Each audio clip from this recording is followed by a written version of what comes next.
To go before the Chancellor's budget, and yesterday we had the announcement about our roadmap out of lockdown. Today we are delighted to be joined by the Retail Minister and Minister for London, Paul Scully, and the MP for Cities for London and Westminster, Nickie Aiken. Paul and Nickie will be taking a look at how the government will continue to support West End businesses and employees as we start to look towards our way out of lockdown and towards our reopening and recovery.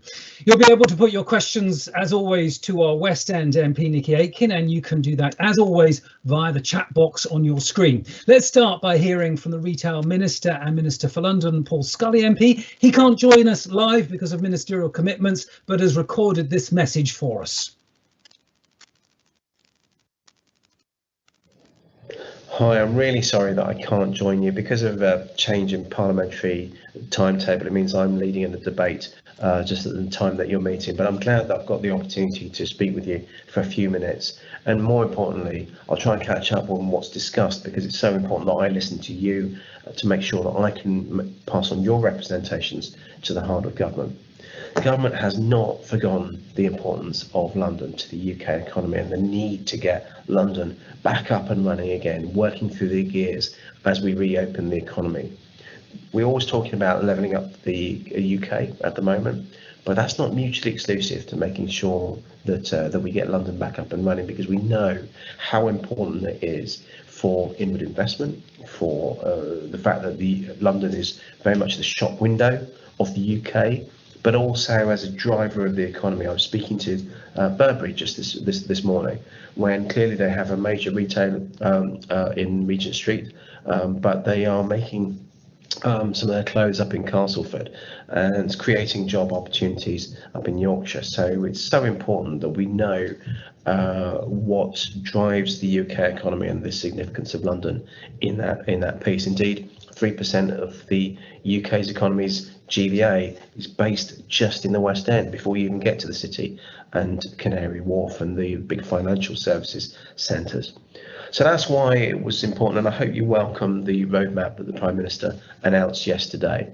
There are 4 tests that he was talking about to make sure that we're hitting the timescales that he outlined yesterday, to make sure that the vaccination rollout continues as amazingly as it's done at the moment. 17.7 million vaccinations done already.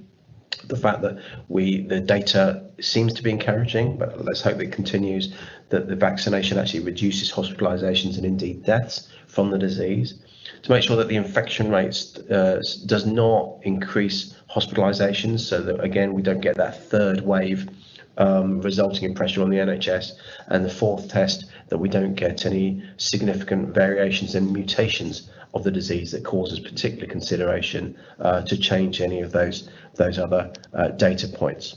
And that will allow us to move through the gears of reopening the economy, to start first of all bringing schools back, which will obviously help with not just the mental health of children and the educational well-being of children, but also in helping people as they gradually get back to work as well in terms of overall childcare. Then we can move to the 29th of March, when we can have a greater sense of social connection as well, because it's so important that we look after people's physical and mental well-being after so long being under lockdown, so long with little hope. But now there is light at the end of the tunnel. That will lead us then into the 12th of April, when we can open non-essential retail, and I'm pleased, hair and beauty and gyms as well, because again that feeds into that well-being piece. And then moving towards the 17th of May, when we can increase the use of indoor spaces for hospitality, then moving to the 21st of June, when we can hopefully get rid of so many of the restrictions and get back to a sense of normal life. Now, all of these dates are predicated by those checks, and so the Prime Minister was right when he said we're going to be led by data rather than the dates, but it does give you a sense of timetable, so we can all start planning about how we reopen the West End. So in the meantime, I'm leading on a piece of work which is working on a strategy for all of our cities and towns, because we know from last year that there is a sense of inertia when getting people back into their workplaces and back into using facilities and businesses in the middle of towns and cities, and especially London because of the size of it. The fact is that London is 3 times the size of the nearest European city, never mind UK city. So there is a big gravitational pull that London has, but people had an aversion last year of getting back on public transport. I'm hoping that fear will recede. 1, because of the vaccination. 2, because we now know that with mask wearing, that reduces the transmission because of the droplets, because of the aerosols that people breathe, less to do with the surface contact. Nonetheless, Transport for London have done an amazing job of cleaning all the surfaces and keeping everything as pristine and hygienic as possible. And it's important, though, that in our messaging that we show people what they've done rather than just telling them. But in terms of that message, it needs to be a single coherent message from government, from the mayor, from the boroughs, and obviously amplified from businesses as well, that London is open for business, it's safe for business, but it will also give you a warm welcome for people to come back and use those businesses as well. Now, we've given £280 billion worth of support from the Treasury to businesses over the last few months. Now, just to put that in context, the annual NHS budget is something like £130 billion, so it's over double that.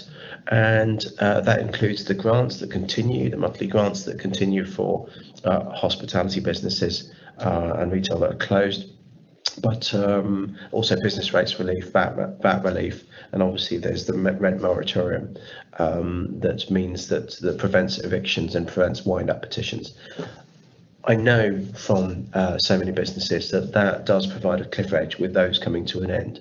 And so this is something that we've been working on, we've been passing and speaking to Treasury about, and we'll see at the second piece of the jigsaw, the budget, on the 3rd of March, how the Chancellor has pieced that together whilst he is the custodian of the entire public finances. So he has a view of the whole economy as incoming as well as outcoming, how we pay for the NHS, how we pay for education, how we pay for defence, policing, all of these other things that the Chancellor has to guide on behalf of government.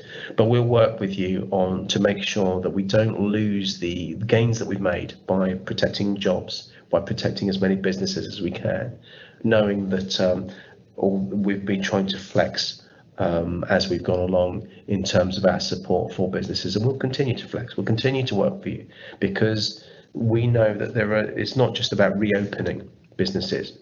If you open hospitality just using outside or using limited indoor space, that may have some money coming through the tills, but you've still got big fixed costs going out the door as well. So that's not the same as making a profit. We know that comes a lot later, so we need to work with you in the meantime. So it's not just about reopening, but it's about working through recovery and then working through resilience, or as some people said, that third R, rather than resilience, it could be a renaissance. How do we get hospitality to really bounce back, but also make it a real flagship in terms of our economy, in terms of skilling up and having creating opportunities for young people, for women, for BAME-led businesses in particular, who are already very much part of the hospitality and cultural offering in London as well.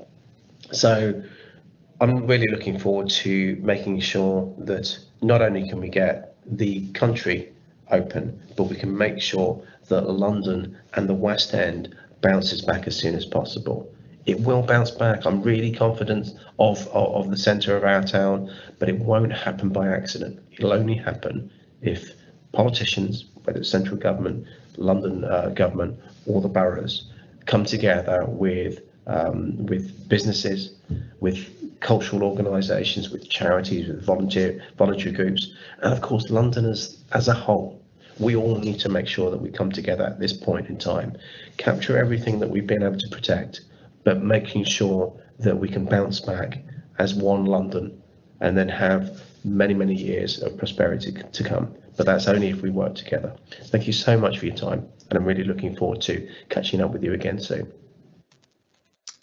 Well, thank you, Paul. Let's cross over now to New West End Company Chief Executive Jace Tyrrell for an update on the West End. Jace, over to you. Martin, thank you and good afternoon, West Enders. So the sun is out and we have a roadmap to our reopening coming out of our third lockdown. As the Prime Minister said, this is about an incremental and irreversible roadmap, which we all desperately want to see in the West End. But as Mr. Scully said, there's also the other side to the coin here, which is there are thousands of West End businesses that have very hammered balance sheets. All of you are members and our partners. And actually, I do need this financial support and continuation of support as we get through the next few months into the summer, and making sure you have vital working capital so you can keep and retain your staff, but also you can continue to trade in the West End. And that is critical for our future. So I'm pleased Minister Scully acknowledged that. And we've been working on your behalf, getting ready for the budget next week with the Chancellor. And the 5 key areas we've been focusing on and championing through Sir Peter Rogers, our chairman, and our network of colleagues advocating on your behalf are these. So number 1, we absolutely want to see a continuation of the business rates relief. We know this is a key cost, a major cost to West End businesses, and we're so grateful, obviously, for the support that we've had over the last 12 months, but for the West End to really bounce back, where we see critical number of customers coming back. We're going to need continued support with the business rates, hopefully 12 months, but very likely probably 6 months of continuation of the holiday. But linked to that is giving some relief to empty properties, because actually we need to make sure when we're potentially facing a number of empty ground floors across the West End, what are we going to fill these with? Incentivise owners and other occupiers to come to the area. But the more important piece with rates, which I hope Nickie Aiken, our MP, will talk about in a moment, is the fundamental reform, the levelling up of the taxation system, something that's far more sustainable for retailers, for hoteliers, for restaurants, not just here in central London, but around the country. So that's the second big piece of the jigsaw puzzle with business rates. And it looks like the government, although they've delayed their long-term reform, is committed to this fundamental reform. Number 2 is tax-free shopping. We know from previous calls we've been campaigning relentlessly on your behalf for the government to look again at this disastrous decision for London, but not just London, the whole country will be damaged by this, and the High Court is making its ruling this afternoon. So as soon as we hear the update of that ruling, we'll of course be updating members and responding to that. Number 3 is actually how we're going to get customers and our visitors and our employees back to the centre of London. And this is an issue not just for London, but for Manchester, Edinburgh, other cities throughout the UK. And I really hope with Nickie Aiken, our MP and colleagues, we can resurrect this Great Cities campaign to really get customers and people back into our city centres to support our recovery. Very pleasing last week, we saw the announcement from Westminster City Council on the 150 million commitment to the Oxford Street district. Not just that wonderful mountain or hill, Marble Arch at the end, but also that great commitment to the public realm, the transport, more space for pedestrians, the planning and licensing, and we'll hear more about this in the coming weeks and months ahead. But equally, there's a huge commitment from developers and property owners and businesses in the area. We've worked out there's about £4 billion of commitment on the table for the Oxford Street district in the next 3 to 5 years to really transform. So you put the 4 billion together with 150 million, we're going to see major regeneration in Oxford Street district in the West End in the coming years ahead. And then finally, we want to see, as we do reopen, actually some incentives like the Get Out to Help Out, Eat Out to Help Out. And this requires the Mayor. And good news is we have the Mayor and also the Conservative candidate for Mayor, Sean Bailey, coming to our board tomorrow to work, as Minister Scully says, with the government, with the local councils and boroughs across the city and with businesses to really fire up some incentives to get our office workers back, our customers back, and the next 18 months of activations to really drive our recovery. So lots of good stuff in the planning. Does require the politicians to work with businesses to make this recovery a reality. So I'm super pleased our MP for the West End, I know she has a much wider remit than that, but she is our MP for the West End, has given time today, Nickie Aiken, to talk about some of those issues, hopefully some updates, and really grateful that you're able to join us, Nickie. So over to you. Thank you.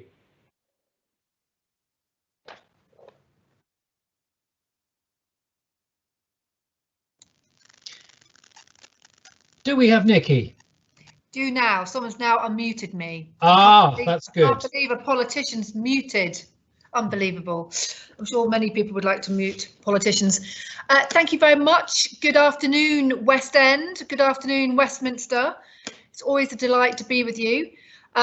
We meet at a rather more positive time, I think.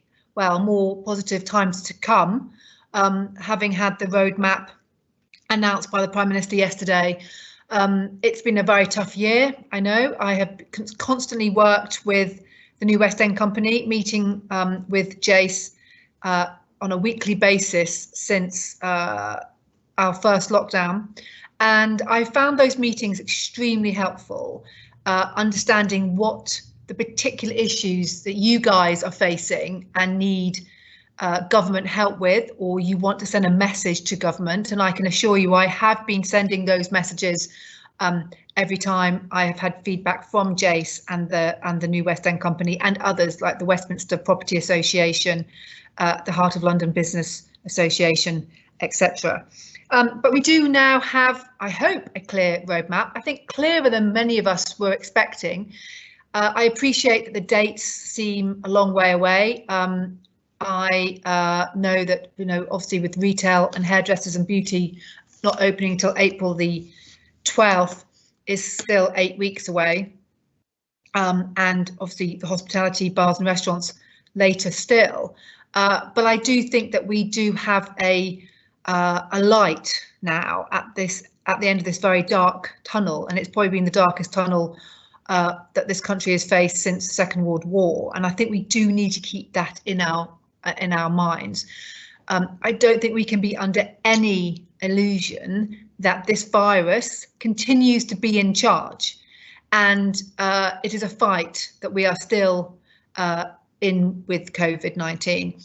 As part of my role, I keep up to date with the local hospital NHS trusts, and I had updates last week, and I was shocked still to see how many people are still in ICU with COVID. We are still talking hundreds of people across the capital, and particularly in my constituency, we still have a couple of hundred people, which is way above what ICU capacity usually is. And we still have thousands of people in hospital suffering from COVID. So we can't take it for granted. And that is why the Prime Minister and I had a meeting with him last night after the press conference, and he's very clear that we've got to do this slowly, cautiously, responsibly, because he has heard your voices through me and through others, through Paul Scully and others, that you do not want to go into another lockdown. That would be even more devastating. I think it would be devastating for us as a nation mentally as well. We've all been affected by this mentally, as well as obviously economically and socially. So the reason why we need to keep this as cautiously as possible is to try and avoid at all costs a fourth lockdown. But I do think that we will hopefully see some improvements as we move on. The Prime Minister confirmed yesterday that we are not having a curfew when we return. I lobbied really hard on the curfew. I saw the Prime Minister personally on a one-to-one meeting because I found it completely counterintuitive to have such a curfew. Having been the chairman of licensing at Westminster for several years, I was fully aware of why you do not have premises closing all at the same time at the best of times, particularly when you're not fighting a public health emergency. So we're not having that. We're not having the substantial meals attached to drinking in pubs. So there are some final wins that we have won when we are able to slowly reopen. And I do think that moving forward, that Central London will continue to be a slow recovery. And I think we can be under no illusion that we will not see a recovery as quickly as other parts of the UK. We know that's because of the number of workers and international visitors that we rely on our ecosystem in the West End. And I have been making that argument very much at the heart of Treasury. I've been having meetings with very senior Treasury officials to make that point and to really push for help and support for, particularly for Central London, and I make no bones about it, whether it's that we do need to see perhaps support for the next 12 months in whether it's an extension to the furlough, whether it's a new system of furlough where you can bring people back part-time or whatever it's going to be. Obviously business rates, holidays, I've been really pushing on that. And, you know, I am confident that the West End can bounce back, and it will bounce back very strongly, but unlikely to do it quickly. And therefore we do need to continue to work together to make the argument to government that, you know, we know that Central London is the powerhouse, the engine of UK PLC. I'm a great advocate for the levelling up agenda. I think it's incredibly important that we do share the wealth and the jobs and investment across the country. I think a strong UK is a very strong London, and vice versa. So I think it's not them or us. It's got to be us together, and I will keep pushing that. And I would just end by saying that I find working with the BIDs, the business improvement districts in my constituency, from the city all the way through to the West End, really, really crucial. Actually, they do represent your views. They will tell me a lot of truths. I might not always want to hear what you are feeling, because it can be you can become very frustrated with the government, and I appreciate that, and I accept it, and I take it on board, and I do, and then convey those messages back to government.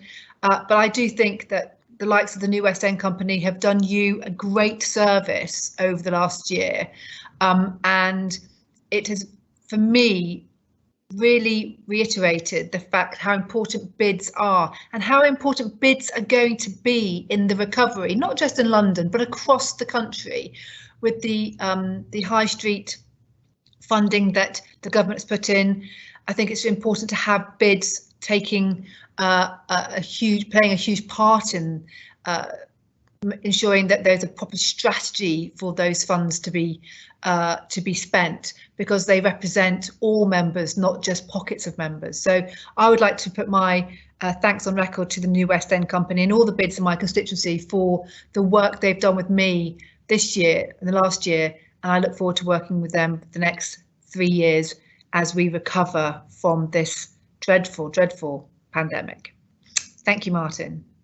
Thank you, Nickie. Just a reminder, you can put your questions to Nickie just by clicking on the question mark icon, which you should be able to see in your webinar window right now. Type in the question, make it nice and clear what you're wanting to know, and we will hopefully get round to putting that question to her. We've got some already.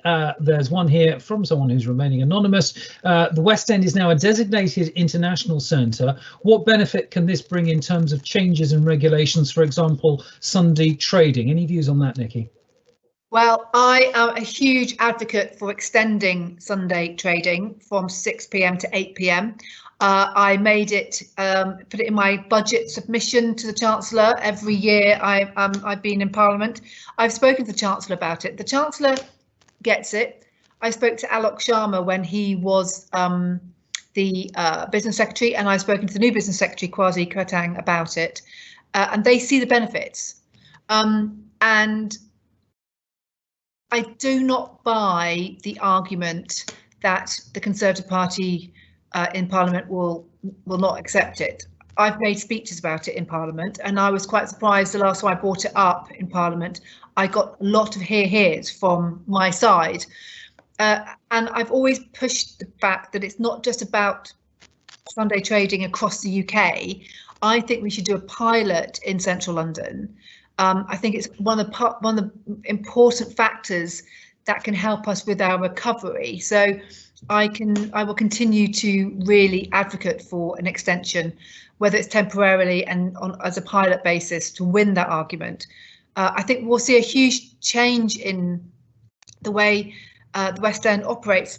Having spoken to a few theatres, they are looking at perhaps having performances on a Sunday evening rather than on a Monday or Tuesday, because, you know, we want to encourage people into the West End at the weekends. And if you've got theatres performing at 7, 8 o'clock on a Sunday night, why not have the shops open until that time so that people can have a huge, fantastic experience of the West End?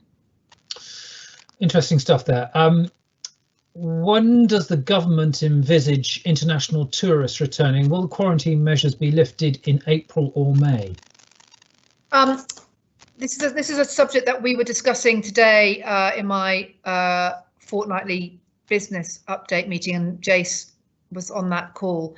I don't expect, personally, this is me speaking personally, I don't see international visitors coming back this year in great numbers. I think we are looking more like from the second quarter 22 and onwards. I think all the analysis that I've seen from various organisations are suggesting that it won't be back to pre-COVID numbers until 2023. And I think they're basing that on what happened after the financial crash in 2008-9. So I don't see them coming back particularly this year. I think there'll be an issue with aviation and flights for more than anything else. And I do think there's the quarantine issue. I do not think it will be lifted anytime soon. I have no inside track, I'm afraid. I don't speak for the government. I'm not a minister, I'm afraid, so I can't speak. Paul Scully might have had a slightly more information on that, but I just don't see quarantine lifting in the next couple of months. The mood music doesn't seem to indicate, does it, that it's going to be lifted? I'd like to put this question to Jace, actually, and I'm going to miss out the first part of the question, which is about business rate holidays, because I think we've been talking about that already. The second part of the question is, are you convinced that the Marble Arch Hill and other £150 million measures outlined by the Westminster City Council will help bring Oxford Street and the broader West End back to life over this year and subsequent years? Jace. Thank you, Martin, for that one. Pleasure. So, I knew you'd like it. I think what Marble Arch Hill and what Westminster announced last week has captured a lot of conversation, but actually you've got to look beyond the hill, and the hill is going to be an incredible attraction this summer, because actually we need to bring customers closer to Hyde Park, to Oxford Street. It's always been a desire for us to make that link to the Green Parks. But I think we're going to see a number of these different attractions opening in the next year, next 2 or 3 years, to entice Londoners, quite frankly, to fall back in love with the nation's high street. But what is more important is this £150 million commitment.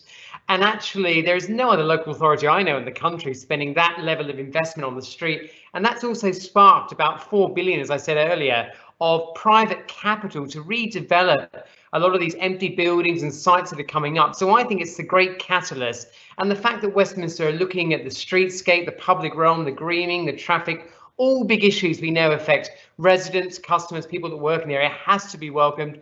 Of course, there's going to be work to go into the detail of how this is all going to work in practice, but I think it's remarkable, this level of commitment, and also this link to planning and licensing for the future of the Oxford Street District. So I think we should welcome it, embrace it, get behind these proposals. It's an end-to-end scheme. It's not just about Marble Arch, it's about Marble Arch to Centrepoint and everything in between north and south. And I think now is the time for all of us to get behind this and support this initiative. OK, let's bring back Nickie. This might be a question for Nickie and Jace, actually, but I will start with you, Nickie. Should the West End, Westminster, be looking at extending outdoor seating areas for restaurants? Well, I think it worked really well last year. I think the Eat Out to Help Out scheme, in particular in August, really was successful. I mean, I loved it personally. And I think it really helped operators and restaurants, cafes, etc. After a really tough spring. You know, I'm not going to speak on behalf of Westminster City Council, because, you know, that's down to the leader and her cabinet to decide. And I'm sure from what we've seen from Westminster Council, they are they're very keen on working with the hospitality sector to make it work for everybody. And I don't see why that will be any different this year. Okay, question here about tax-free shopping. How can we expect to compete with Paris and Milan without it? Look, I fought very hard to have that decision reversed. I was given the heads up early on that it was going to happen because I'd been lobbying ministers to extend the scheme to EU residents, citizens from the 1st of January. So when I got the call from the minister to say, actually, we're stopping it altogether, I was quite incredulous. I still am. And I know that the New West End Company and the Retail Association, I think it's Paul Barnes's organisation, working incredibly hard. And as Jay said earlier, we're waiting to hear from the High Court on the JR. I'm still optimistic that we can persuade the Treasury to reverse it eventually, but I think it's going to take some time. I think it's, in a way, time is on our side because we're not going to be seeing international visitors coming back anytime soon, and I think so. I still think we've got time to continue to make our arguments and hopefully have the decision reversed, because I think, as you say, we've got to remain competitive. And I think it was fascinating that the French, decreased the tax-free shopping allowance as soon as they heard what we had done. So, we've got to remain competitive. Okay, a question here about sustainability. Sustainability measures seem to have fallen by the wayside this year. What is the government doing to ensure that we can build back greener as we recover, not just economically, but sustainably too?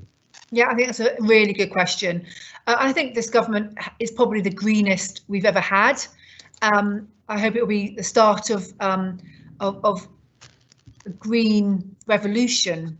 We've got COP26 this year, so we've got to be talking the talk and walking the walk, if you like. So I think there's a great opportunity as we move into the next year or two, as the West End in particular recovers, how we respond to that.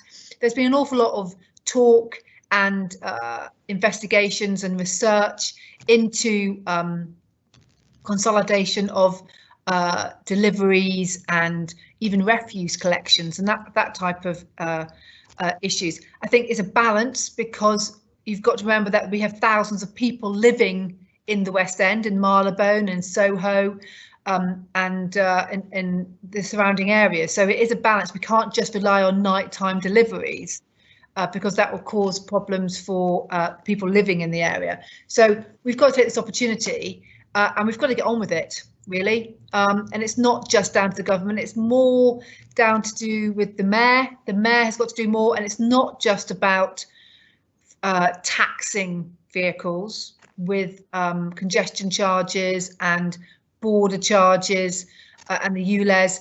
I appreciate the reasons behind the ULEZ, and I'm not anti it, but I just fear that the mayor's strategy for preventing cars coming in or vehicles coming in is about taxes, and there's got to be I think it's got to be a bit more sophisticated than that. Okay, we actually had a question. The next one up was from Simon Stone, talking about congestion charging. It was more of a statement. I don't think he's a big supporter of it. So you've covered that. So we will move on to the next question, which is from Brian Bickle. Throughout the last 11 months, factory workers, builders, transport workers, staff in essential retail, teachers and the heroes in the NHS have carried on working in their usual places of work. Why can't office-based workers return to their offices? Without them, how will city centres recover? Well, I think, Brian, you're absolutely right. We've got to get the workers back. And I think it's interesting. I think we're starting to see a turning of attitude to companies who now want their workers back because they are starting to see a fall in productivity. I think a year on, I think the first 6 months was probably a necessity, and it was a bit of a novelty. And as the second 6 months has occurred and we've remained in our homes, in the majority working office workers, I think we're now starting to feel the effects. And from the conversations I've had even today from big companies, they are looking to encourage people back from April the 12th. I think it will be a slow burn. I think it's going to be a drip effect. I don't really think we're going to see numbers of office workers back in huge numbers until the autumn.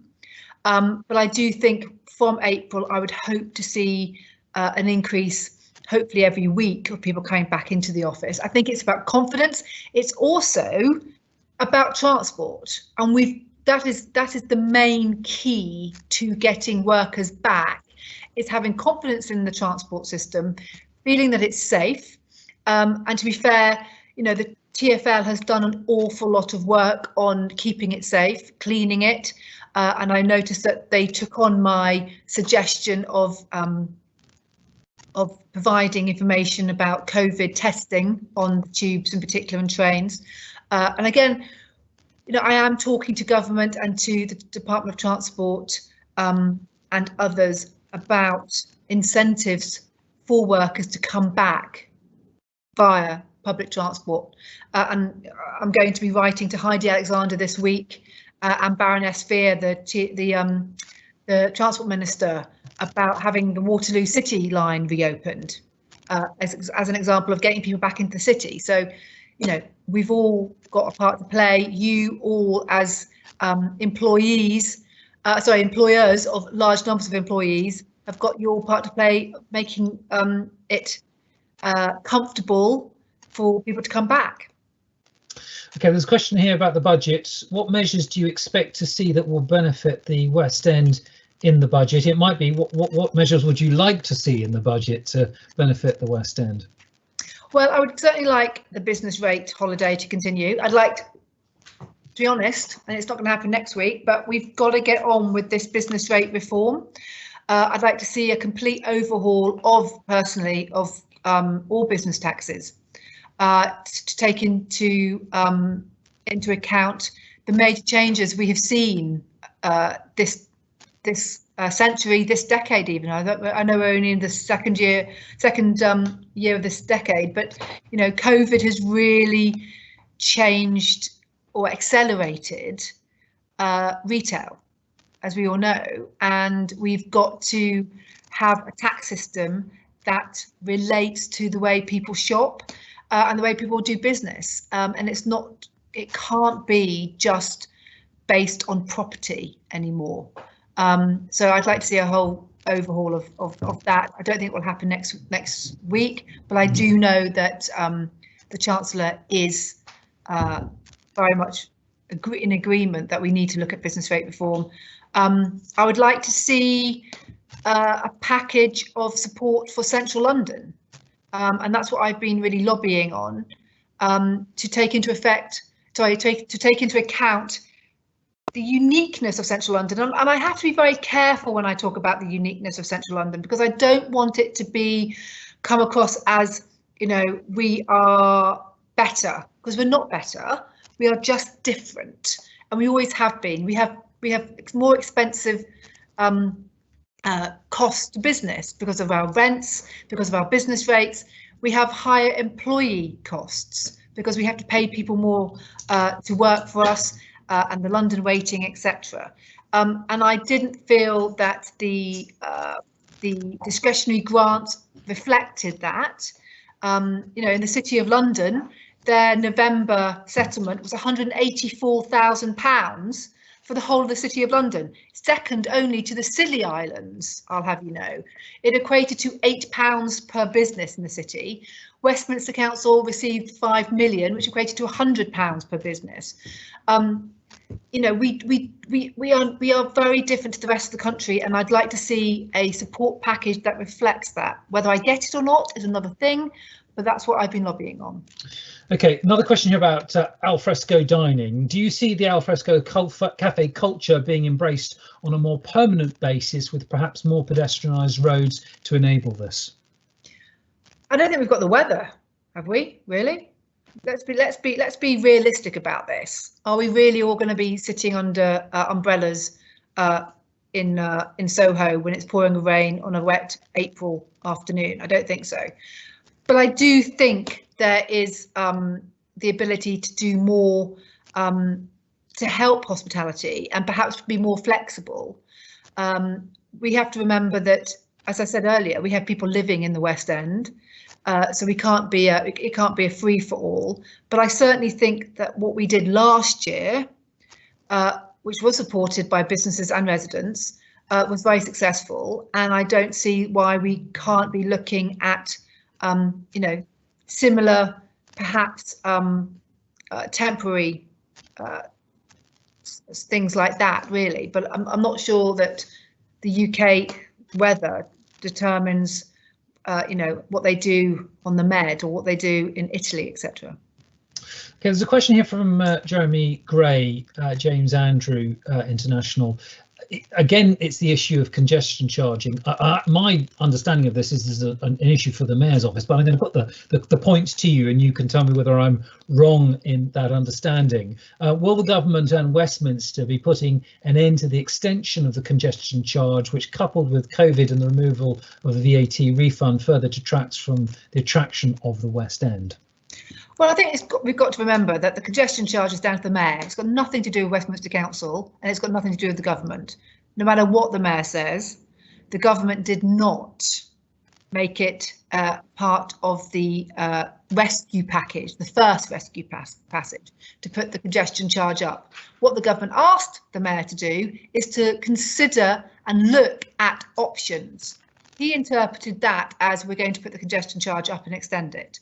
It was, and I wrote to him at the time, and I've been very vocal on this, it was a back step by extending the congestion charge to 10 o'clock at night. It's got nothing to do with supporting the nighttime economy. The Mayor's very, very clear that he wants to support the nighttime economy, and the first thing he does is try to kill it with extending the congestion charge. Why we need the congestion charge on a Saturday and Sunday is also beyond me. And it is no longer a congestion charge; it is a road tax. And let's call it what it is, basically. So I think it is a retro step. I don't agree with it, and the Mayor should really take this time to understand what he is trying to do. Is he trying to prevent cars and vehicles coming into the West End and into central London? Yes, perhaps. Why is he trying to do that? And he's got to take a step back, because at the moment there's no strategy behind his actions on this, and I think it's not helping the central London recovery, and it certainly won't. Okay, with the impact of international tourism due to the global situation, do you feel this would be mitigated with domestic tourism this summer and autumn through marketing, travel accommodation incentives, etc.? Absolutely, and it was the main conversation today, looking back at my notes about that, and I had a very long conversation with the guys, including Jace, about working with other cities, to try and swap residents, basically. I think us who live in London will understand that we can't wait to get out of London.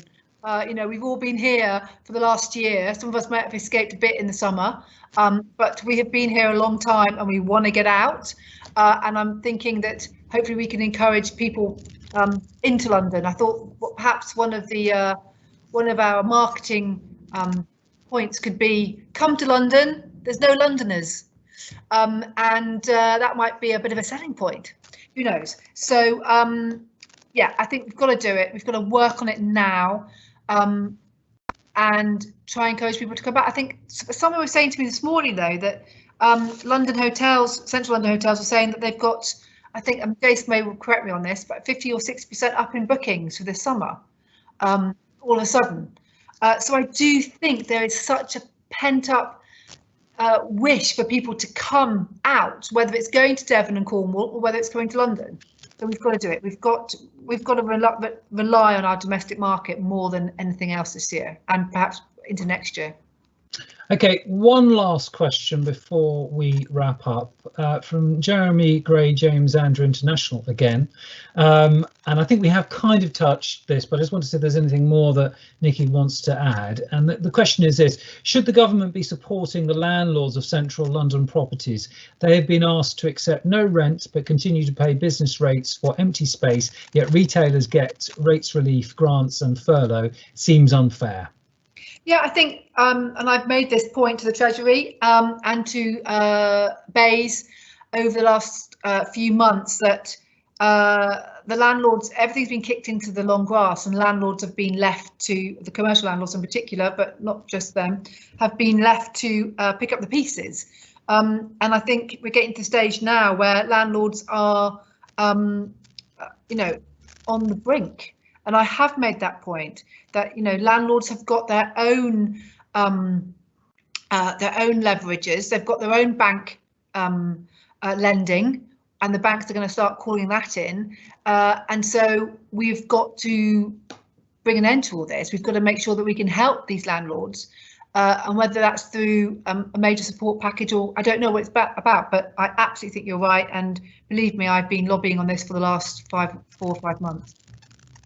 Nickie, thank you very much, and thank you to Paul, and thank you if you have put questions or if you've just been watching this webinar. We'll be having a short break for March, but we will be back in April for a look ahead at New West End Company's marketing and operational plans for the new financial year. In the meantime, please do join New West End Company and Walpole for a special joint webinar in March on post-Brexit structural changes to EU regulations and its impact on e-commerce, international trade and deliveries. Details of that session will be released shortly, so keep your eyes peeled for your invite in the coming weeks.